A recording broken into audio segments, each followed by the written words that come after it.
What's up guys, my name's Diachronic, your host here on this Destiny 2 video, and today we're going to be showing you how to get through the Raid Pleasure Gardens, which is going to be the second trial of Calus in the new raid from Destiny 2. I'm going to be showing you diagrams and maps. I'm going to be telling you about the little infos about the weapons and the supers you should be using, and a bunch of little things that we learned while we were playing that made it a lot easier. And if you did like the video, make sure you leave a like down below so other people can see this, and when you do the raid on LFG or with randoms, they'll be able to see this and be able to do it the same way as you and be able to work together very efficiently. Huge shout out to Fantastical Gamer who let me use his perspective. He was the one on the ground with the pollen. I was the one on top with the prism. Just wanted to show you guys both perspective to help you guys along. So the first thing you do, even if you're just finished the previous trial, is you have to go through the staffs part again in the main bus area, or you have to go to the certain spot where you have to go to the dog spot in this one, or little war beast symbol on it. You have to go get the other three staffs, bring them from the bosses, make sure you pay attention to the reclaimers and the counselors in the area, and once you get all three of those staffs, you can go into the door behind you. If you want a more in-depth analysis or info about this, make sure you see my first video and basically just copy and paste the same strategy over to this. Right behind the door will be a chest. If you got the chest from the previous trial or any other previous trial, when going through these staffs, you will not get anything and you can move on to the Pleasure Gardens. When you first get into this Pleasure Gardens, you're going to be entering through the top of this map area. This map was provided by Mark Bell, I think it says on the side of the map, so huge shout out to him. I didn't make this. I was going to make it, but nothing as awesome and as in-depth as this one. So if you guys are ever going to be doing these Pleasure Gardens, just take a picture of this image and use it. It's amazing and I love it. At the bottom you'll see like a circle area. That's going to be the safe zone just for future reference. All you have to do when you enter this area is kill off all the enemies in this area. It should be very easy. There's just going to be a couple of dogs and war beast handlers. Kill them off. These guys are going to be for heavy ammo and special ammo. If you guys ever run out, every single time you respawn from these dog parts, you can refresh on these guys. Once you've killed everyone in the area, the two prison weapons will spawn up top on top of the safe house, and then you can start doing the actual part with the dogs. Once you grab both prison weapons with two different people, the dogs will start to spawn. These are going to be dogs with a ton of health that you have to do something special to get damage buffs to be able to kill them within the time limit. So right when you do grab those two prism weapons, the hole in the top of the safe house will open and 4 royal pollens will also drop. For the other 4 members of your team, the two prism guys should split off on left side and right side on this specific map and find out where the glowing plants are. You'll see on the map the little pink spots, little pink starburst things. Those are the possible spawn locations for the flowers. There's always going to be one on the left and always going to be one on the right. Each one of those are going to have to call out where they are. We have figured out kind of naming conventions for them. If you start just looking at the left side, there's going to be left close, there's going to be left outer, which is the leftmost one, there's going to be left middle, which is the one close to the middle, and left far, which is going to be the one all the way far at the back. You can pretty much copy and paste the same naming conventions for the other ones. You have right close, you got right outer, you got right middle, and you got right far. As long as you're consistent with your callouts, you can let your teammates know who are using the pollens on the ground to more easily find a flower.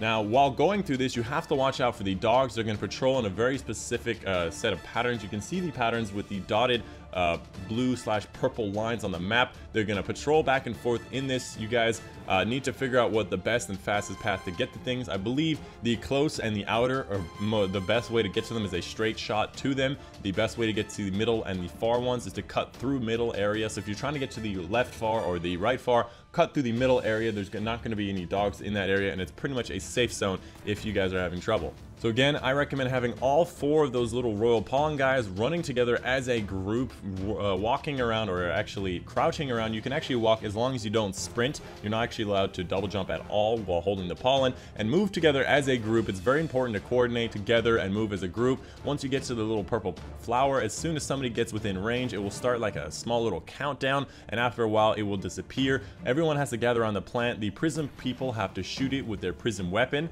or they have to stand in the sunlight. You can see little sunspots on it and these possible sight lines for the different things, and they have to shoot it with their prism weapon, and it will shower down 12 buffs for all the people that are around it. Don't be afraid to activate it early. There's going to be times where somebody's lagging behind. There's 3 people at the thing. It's better to give those 3 people buffs and forget about that 4th person than to get no buffs at all.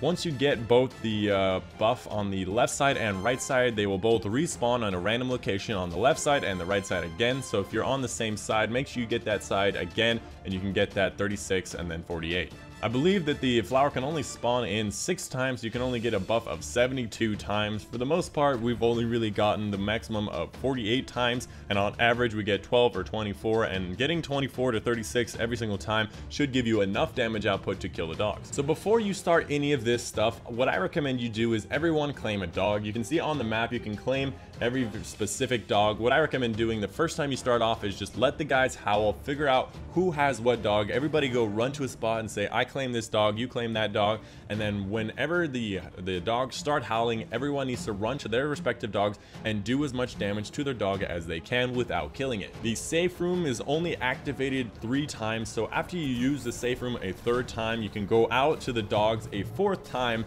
and go out and try to kill them. So what I recommend doing is doing as much damage as you can in the first 3 tries while out there in the dogs, and then kill all of them on that last and final try. The only problem is every time you kill a dog, the timer between automatic howls is lowered every single time. You'll see the thing in the bottom left say the dogs grow restless. If you do kill off some of the dogs, it will make it easier to traverse the area, and I recommend killing the closer dogs if you do end up killing them. But again, I recommend keeping them alive as much as possible and just lowering their health to as low as possible. So again, when the dogs start howling, they will always run back to their same respective spot. You can see on the map, the red little crocodile symbol is where they're going to be running back to. You can just go there, get tons and tons of headshots. Just make sure you pay attention to the amount of time you have left. It does not show a timer on screen. You have to mentally figure out exactly how long you have until everyone has to run back to the safe house and get in there very safe. You guys have each a revive token in the bottom right that you can use on all of your teammates if a couple of people don't make it every time. So don't worry if somebody dies, it's not the end of the world. Other than that, it's just a set of trial and errors, people sticking together on the ground, the prison people not getting too close to the dogs on the ground. It is possible that the prison people can alert the dogs, so be very careful about using your double jump or your jetpack over the dogs or being close to the dogs. They will hear it and they will get activated and they will start howling. So if you guys are on the top with the prisms, make sure you be very careful when you're traversing around near the dogs. And lastly, I'd like to mention that the Cabal little beast handlers do spawn in at the little red X's. You can see the red X's and the circles there. They'll spawn in these doors that are kind of off in the top area. The prison people have to take care of these beast handlers as soon as they spawn. They will shoot at the prison people, and they also will shoot at the people on the ground. If the beast handlers do end up getting on the ground, the prison people still can kill them as long as they don't damage the dogs. While doing it, the howl will not go off, and of course, if the little fire thing that appears, a little sunspot that appears on the dead body of the beast handler and it hits a dog, it will activate them, so be very careful of how you kill the beast handlers. Other than that, there's really not much more to it. Just try to put as much damage on each one of the dogs as you possibly can. For the most part, the back dogs, the ones in the far areas, are going to be the ones with the most health pretty much always, because they take so long to run to and they take so long to run back from. They're going to have less time to be killed. So if you finish with your dogs, make sure you're running towards that direction to help out with those dogs when you're going to kill the dogs. Once you've finished it and you've killed all 6 dogs and you've not all died from the howl, you will actually be awarded the chest, get that finished trial, and you will be moving on to the next part of the raid, which I'll have out very shortly for you guys. Don't worry, I'll have that guide if you guys want to see more maps and diagrams and squiggly MS Paint pictures. Anyways, I hope you guys did enjoy. Make sure you leave a like down below and subscribe for more raid and Destiny 2 PvE in the future. My name's been Chronic, and I'll see you guys on the next one.